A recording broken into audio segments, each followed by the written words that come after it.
Hey y'all, welcome back to my channel.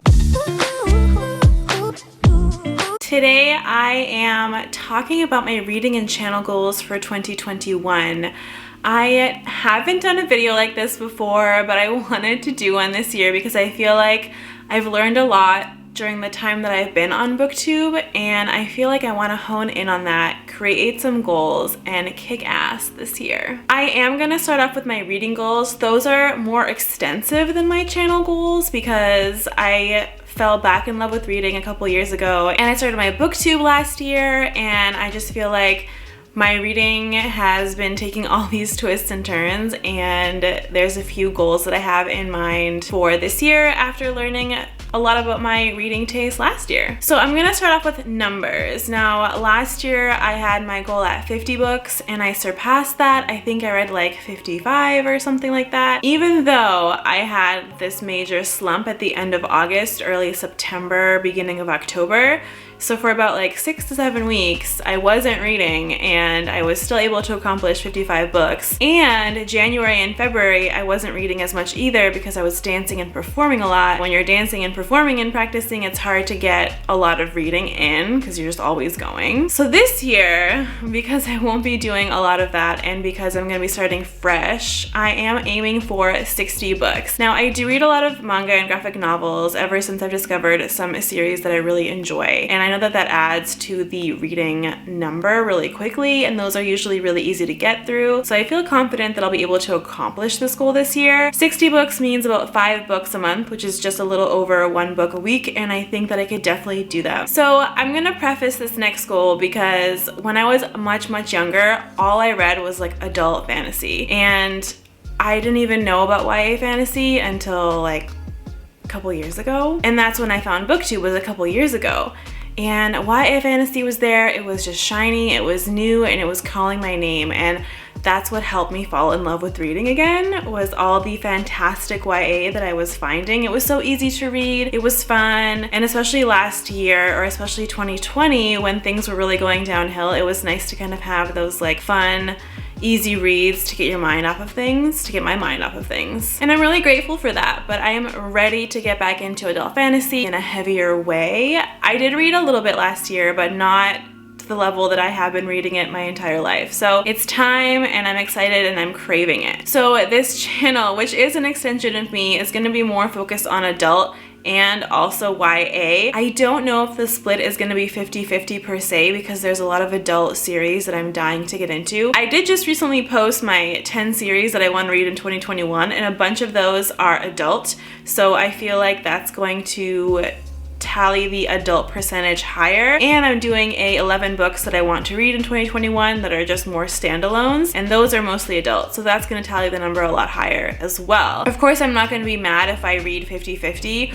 or more of one or the other, but I just wanted to let you guys know what I'm going to be focusing on and what you're going to be seeing in the future. The other goal that I have is to also diversify some of my reading, and this is just like a light sprinkling because I still love fantasy, and that's still what keeps me reading is fantasy and a little bit of sci-fi, but I do want to get into a little bit of more sci-fi. Now, I have read some sci-fi. My favorite book of this year is a sci-fi novel, which I think you should all read, and some of my favorite movies and TV shows have been sci-fi, namely Star Wars, Mandalorian, The Expanse. Those are all amazing, and I have only been able to binge them because I can't stop watching. So I do wonder if sci-fi books will have the same effect on me, and maybe even more adult sci-fi would be up my alley. And so I would like to test the waters there. And I also want to try out some thrillers. There are books where some of my favorite aspect of the book is that thrilling, oh my gosh, dangerous, crazy, like deceptive aspect, and I think that thrillers give you that, but just on steroids. So I want to see what I think of them. I haven't read too many of them. I'm not very well versed in the genre. So again, if you guys know of any good ones that I should read, leave them in the comments below because I don't have too many to choose from right now. And the other one is nonfiction books. Now this, I have a series of nonfiction books that I bought for myself and that I really want to read. I would like to read one a month, but sometimes they can be dense and heavy, so I'm not going to hold myself to that. I would just like to be consuming them more, and I've made this a goal for myself. And this is all just to help me figure out what my taste is in books outside of just fantasy, because in fantasy I'm pretty well versed in what I like. I have been reading it for my entire life, so I'm well aware of what I really like and enjoy. Of course, I'll always try a new novel that maybe I didn't think I would enjoy, especially if someone that I trust recommends it to me,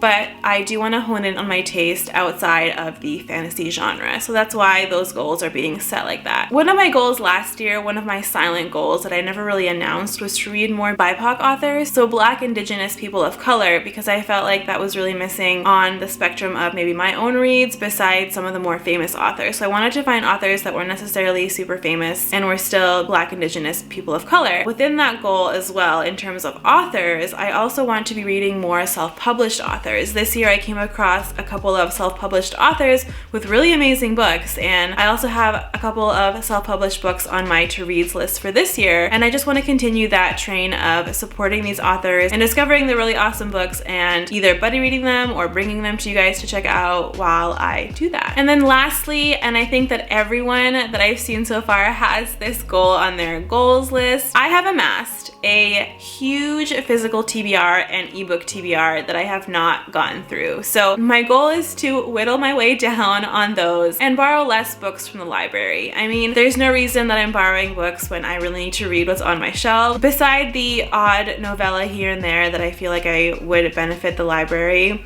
by getting it from them than buying it myself. And that's the extent of my reading goals. I mean, that's what I'm really aiming for this year. It might seem ambitious to some of you, but for me, I just feel like it all fits in a very harmonic way that I want to approach my reading for the year. The next set of things I'm talking about are my channel goals, so if you are not interested in that, feel free to click away. I'm not going to force you guys to watch my booktuber channel goals, but if you are interested, my first goal is consistency. Now last year I started my booktube in spring.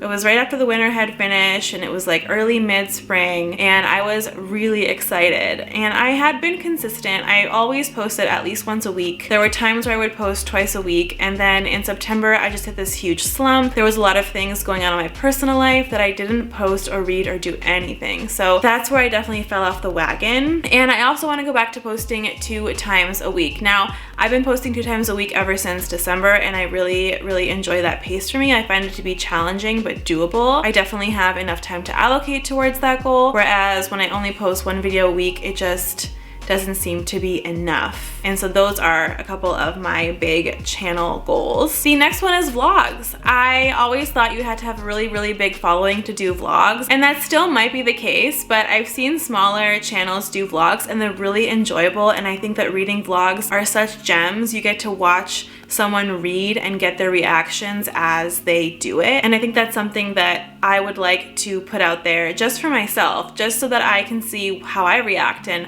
how I find things as I go before I give a final review.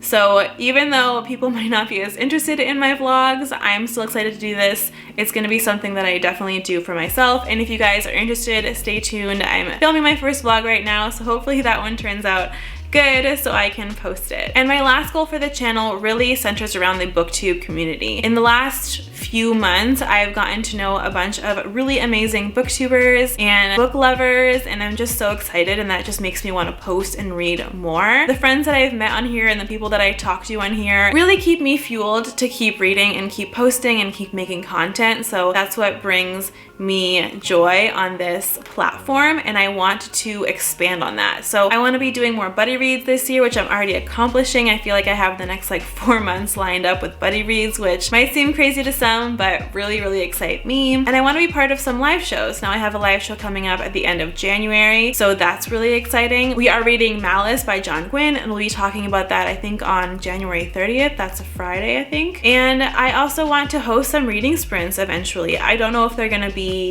in the next few months or so, but I would like to in 5 or 6 months time to host a reading sprint, because I've been part of those over the holidays and they were actually really motivating, really fun, and I got to know some of my favorite booktubers a little better through them. I know a lot of people set subscriber goals in their reading goals and channel goals, but I find that to be really uncontrollable. I know that there's a lot you can do in terms of the YouTube algorithm and getting people to your page and searchable content, and I do plan to do more of those items as well. It's just that I can't technically control a human that wants to subscribe to my channel. So of course I would love to reach, you know, 700, 1,000 subscribers, which is like the small YouTuber goal, is the 1,000 subscriber number, and that would be amazing, but I don't want to hold myself to it, because if that doesn't happen, I don't want to feel like I didn't accomplish anything that year.